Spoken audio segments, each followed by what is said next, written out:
Alright, let's check this out. This is the 7th episode of the Rav Adventure.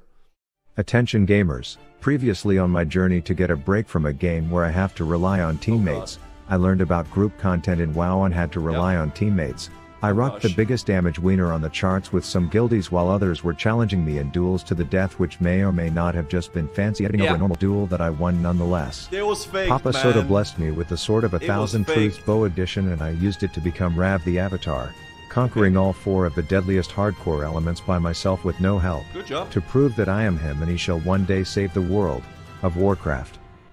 Alright, episode 6. Apparently, wait, this is episode 7. Rav, you done goofed up. This is episode 7.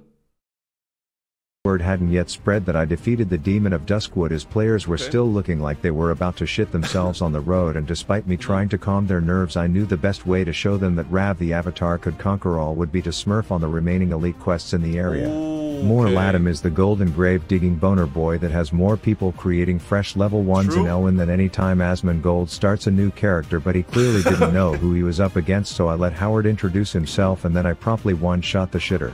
Easy. Howard has world buffs as well, I see. And so does Rav. Then some undead David Blaine was apparently spooking couples in the bedroom of this house, so I went up only to find out he was currently taking a meeting, so I figured I would let these scrubs build up their confidence by taking him down themselves before deciding that I deserve a little credit for at least being there. Wow, what a nice guy, But Rav. this is where I realized that the lore behind some of these quests is beyond fucked up. Place his own heart within the bosom of his dead spouse. So just to summarize this random quest, What? a psychopath somehow removed his own heart and shoved it up the asshole of his dead wife, and now for some ungodly reason the people in town want it. I found the grave as Howard was like, bro, it smells like ass here, and I was like, well, according to the disturbing quest details means we are in the right place, so I tickled the dirt, hit a bit of parkour, and then killed that freaky fetish bride. The thought Wait, is that real? I mean, it said it in the quest. He shoved it up the rectum. The embalmer is no. He was kindly alchemist. He used dark magic to place his own heart within the rectum of his dead spouse. Digging through her dead colon to get her husband's heart was disgusting, and Howard sure wasn't going to do it, but I knew the townsmen would sleep better at night knowing I...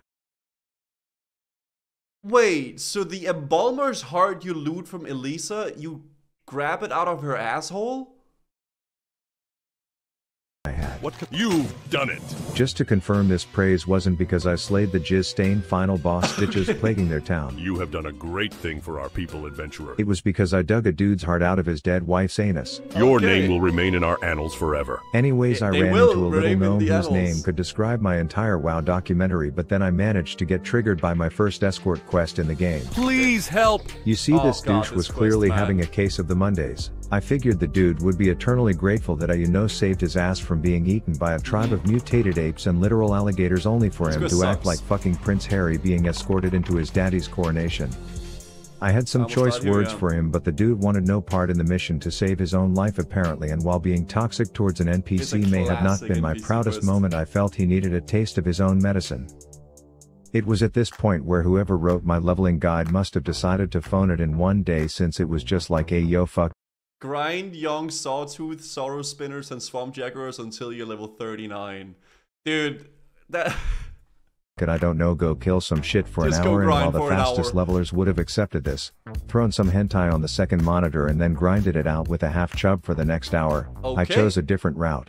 You see, there's a chapel in the big city where a priest has been entirely too happy to see me since I was a little boy, but in the basement there's a dude dressed like a hibachi chef who is all like, bro, your guide wants you to waste 45 minutes of your life killing beasts?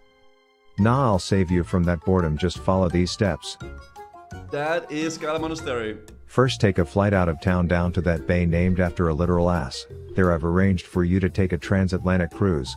Don't make eye contact with the others on that boat, as it's known to have some weirdos. What? Once you're there, you will take another flight on the Kalimdor Airlines, but this is classic WoW, so there's no direct flights to where you're going, so you'll connect through a town that's not exactly on the way. There you'll meet my gay lover Anton, and he will tell you about our old book club called the Scarlet Crusade and how we left because of their obsession with bowling. He'll have you spend another 10 minutes walking through quite possibly the ugliest zone in all of Azeroth until you arrive for your designated skeletal slaughter. He'll be like, there's one small catch, I need you to kill 30 of these in a zone where only 6 spawn at a time, so I hope you remember to twiddle your thumbs for a bit, but once you do serve that snooze fest, just run the 17 miles back up to me and enjoy the scenery that can best be described as if a microscope zoomed way into an infected sperm cell from a man ridden with AIDS. Okay, listen, at least Rav has the aspect of the cheetah, man, okay? If you're a warrior here, it is just pure misery. Make him happy and he'll be like, dope, now take another no direct flight back to that ratchet ass bay just in time to miss the next boat. Oh, when you arrive back to the boardwalk, you'll just have one more super short flight to your last stop. Stiff, jet-lagged, and having already wasted more than the hour you would have spent killing beasts, you'll get debriefed by a dude who is working on his cement driveway cosplay transmog set. He will tell you that the next part of this gigantic waste of time is to find a group of people and that you'll probably— it's not a waste of time, Rav, okay? Because it's about the journey, alright? Listen, you may have spent literally over an hour just flying around the world, but at least you got to experience different areas and different, you know, different zones within the game. Because that's what it's all about, right? Want to come full SM quick clear. He's found the strat. Just put like a copy pasta and just spam everybody. Need to spam the entire server looking for others, only to find a warrior who says he can't tank with the plan to just not tell him that he's the tank, while thinking to yourself, what's the worst that can happen? Then you and your new group of butt buddies will need to spend another short 20 minutes walking through a dangerous zone, sneaking around the back of horde capital cities and parkouring in ways that not everyone can keep up with. Oh god. And after close to 2 hours, you will arrive at the most corrupt book club in all of the Eastern Kingdoms. Yep. Truly one of the most corrupt book clubs of all time. Now I quickly learned that this is actually 4 dungeons baked into one. Yep. The first featured torturers with suffering victims who were in desperate need of Rav the Avatar to be their hero, by killing everyone including them. Whoopsie! The Hunger Games Game Master was informing us to GTFO, so after we finished the first of 4 we decided to wait until 11 to start the second. Except everyone else decided to go in at 10:59 because reading clocks is apparently rocket science now, and this resulted in my getting stuck in a different lockout of the instance than all of them. Anyways, the butt buddies who left the book club said there were a few drama queens who needed killed, and the first was the pet lover in the group. He looked intimidating, but they told me the weird things he does with those hounds and a jar of peanut butter at night, so I wasn't concerned. Then there was Arcanist Douche Canoe, who is a tank and spank outside of when you cast detonate and you need to get out ASAP, and it turns out having RP walk toggled on isn't ideal, so I may or may not have fucked around and found out. Now, small detour from this gripping book club drama storyline, I should mention that I met a certified baddie in the Forge of Iron who said that rumor is this particular library has a copy of the Kama Sutra, and I quote, "Bring it to me, and perhaps together we can unlock the secret." So obviously there was some incentive for me to find it while I was there. Yeah, baby! Yeah. The third dungeon was basically 47 hallways of Scarlet Simps that all look the exact same, and after 30 minutes of it you face Herod, who has 2 phases.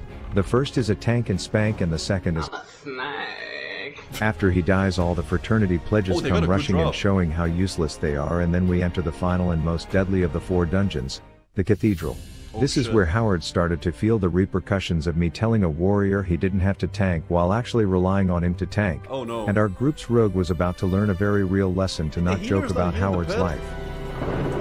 Wait, what? You see, we made it to the final church where all these devout simps were saying their prayers to the big dog in charge, all ready to run at anyone who challenges his authority of deciding what the next book everyone will be reading is. And while this coup against the crusade had been as smooth as a Riz Master's pickup lineup until this point, things were about to take a messy turn. Infidels. They must be purified. Tickling the captain's toes triggered the fire alarms, and over 30 simps were now on their way. The Baconomics pulled. Care boss out. I looked back knowing that this would be the last time I ever saw our healer alive. The crusade demanded more casualties, and my tank, who didn't think he was my tank, was in line to be next. I prepped a last-ditch target dummy knowing it wouldn't do shit, but I wasn't the only Fangs member thinking on their feet, and Patty managed to spare his life. Okay. I mean, we paid our respects to our fallen comrade and vouched to avenge his death. Economics. The only issue was we now had no healer, a fake tank, and 2 people who didn't know this fight. Oh shit, but the rogue can tank.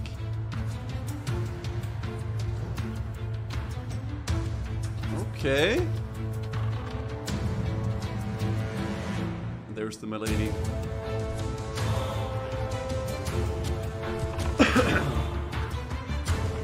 Okay.